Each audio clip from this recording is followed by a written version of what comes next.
ICC Women World Cup, England versus New Zealand.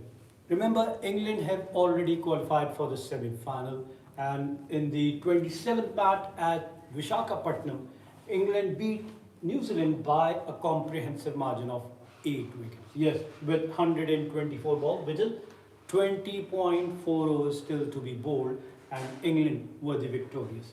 Batting first, New Zealand scored 168, and in reply, England achieved the target for the loss of 2 wickets in 29.2 overs. Now, looking at the details, with Amy Jones, the star of England, scoring 86, unbeaten of 92, and she was declared player of the match. And now, going into the detail of the match, where New Zealand batted first and were disappointing. Yes, they batted first and were all out for 168 in 38.2 overs. They couldn't bat the whole 50 overs and were all out for 168 in 38.2 overs. Their start was very poor. Susie Bates was the first batter to be out when New Zealand were 21 in the 6th over, and Susie Bates out is scoring 10 of 16 balls, caught by substitute Ilan after bowling of Smith.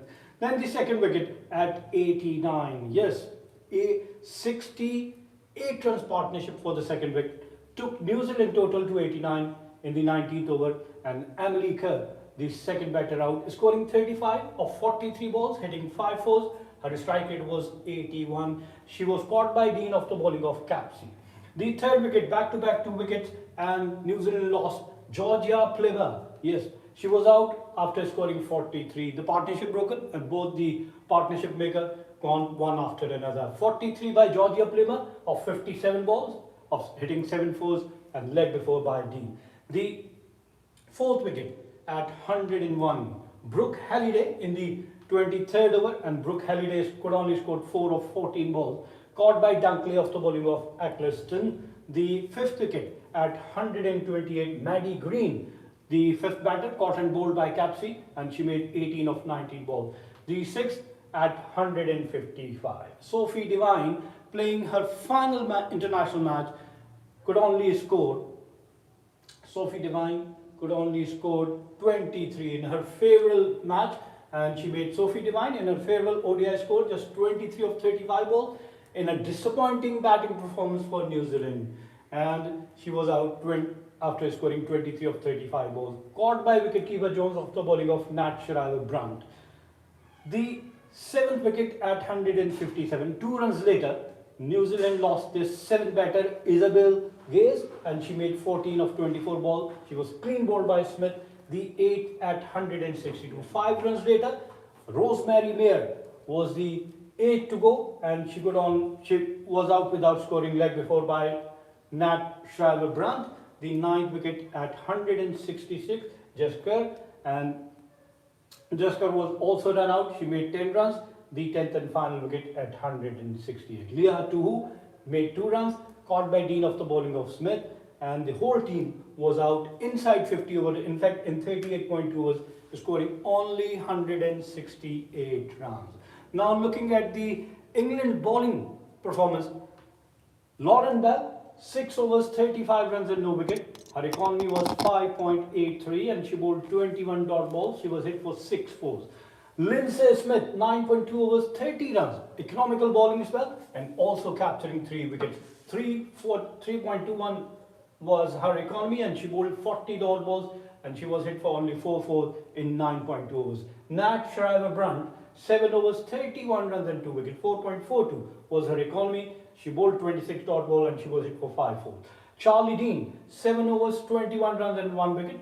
3 was her economy. Alice Capsey, 6 overs, 34 runs and 2 wicket. Sophia Eccleston, 0.4 overs, 4 runs and 1 wicket, while Sophia Dunkley also bowled 2.2 overs, gave away 12 runs without taking a wicket. In reply, England, chasing a target of 169, reached the target in 29.2 overs, losing just 2 wickets. They lost their first wicket. The opening batter put on a brilliant batting display of 75 runs in 15 overs, and first to go was Tammy Bemo. She made 40 of 38 balls, and she was leg before by Tahuhu. The second wicket at 158.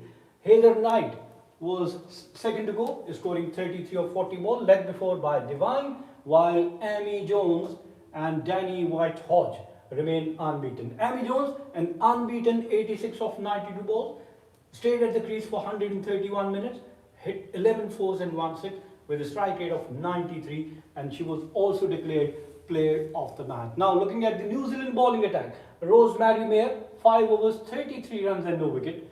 Just Kerr, 5 overs 38 runs and no wicket.